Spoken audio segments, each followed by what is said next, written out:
Pernah hidup ngekos, bikin aku jadi sering makan sendirian di kamar.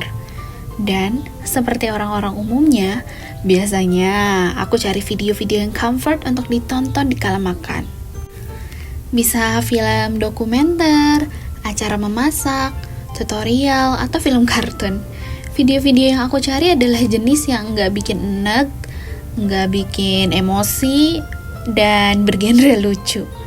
Salah satu video yang aku tonton adalah Chibi Maruko-chan. Iya, film gadis Jepang jenjang sekolah dasar dan kisahnya yang sederhana bersama keluarga dan teman-temannya. Maruko satu rumah dengan ibu, ayah, kakak perempuan, nenek, dan juga kakeknya. Kakek Maruko yang bernama Pak Sakura biasanya mengajak main sahabatnya yang bernama Panakano. Panakano ini punya sifat gelisah yang berlebihan. Terakhir yang ku tonton ada di episode membuat mochi. Panakano diajak keluarga Sakura untuk ikut menumbuk ketan menjadi mochi. Belum juga masuk rumah, Panakano sudah gelisah. Katanya, "Aduh, bagaimana ini? Aku harus apa? Aku masih bisa atau tidak ya menumbuk mochi? Seharusnya aku tolak saja. Tapi kalau ditolak, nanti Pak Sakura bisa tersinggung. Bagaimana ini?" tidak lama, Maruko datang untuk mengajak Panakano masuk. Sepanjang cerita, Panakano terus bergelisah. Raut wajahnya yang bilang begitu. Keluarga Maruko juga ada di sana. Dan semua orang memahami raut wajah gelisah Panakano termasuk Maruko. Karena Pak Sakura tiba-tiba sakit pinggang, akhirnya acara menumbuk ketan dilanjutkan oleh Panakano. Keluarga Sakura mempercayakannya. Seperti yang bisa kita semua tebak, Panakano menjadi sangat gelisah. Dalam hati, ia berkata, "Wah, aku malu sekali. Mereka memperhatikan. Kalau aku membuat kesalahan, pasti mereka akan kecewa." Ibu Sakura alias istri Pak Sakura di sana membantu memegang wadah tumbukan ketan. Dan Panakano menjadi lebih cemas lagi. Aduh, bagaimana jika aku menumbuk dan mengenai tangan Bu Sakura? Bagaimana ini?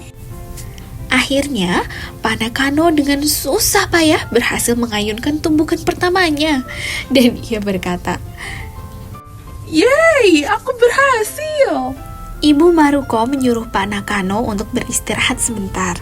Tapi Panakano menyimpulkan dalam hati bahwa mungkin keluarga Pak Sakura marah karena hasil tumbukannya yang sangat-sangat lama. Dan ia jadi merasa sangat malu. Akhirnya acara menumbuk mochi dilanjutkan oleh ayah Maruko hingga selesai.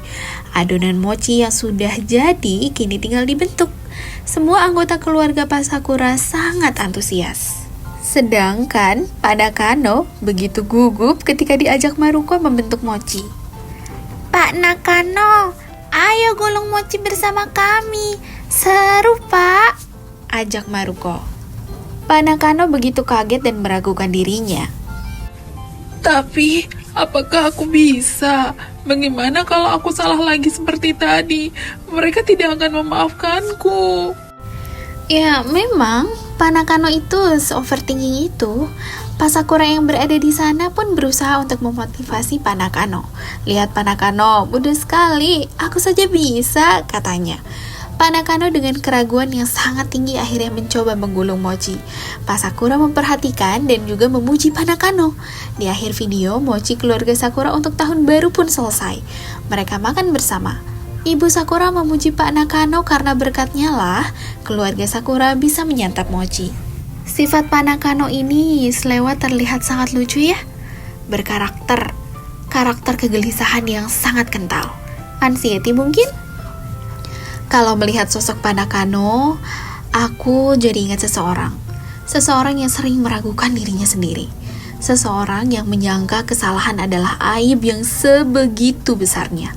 Orang yang menganggap bahwa orang lain tiada punya ampun kepada dirinya.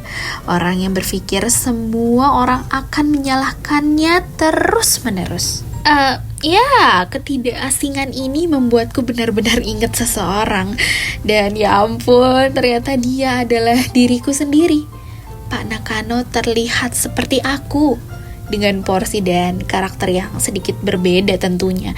Tanpa sadar, aku juga sering cemas dan gelisah, merasa kekuranganku adalah aib dan bencana, serta beranggapan bahwa orang lain mungkin tidak bisa memaafkan kesalahan-kesalahan kecilku.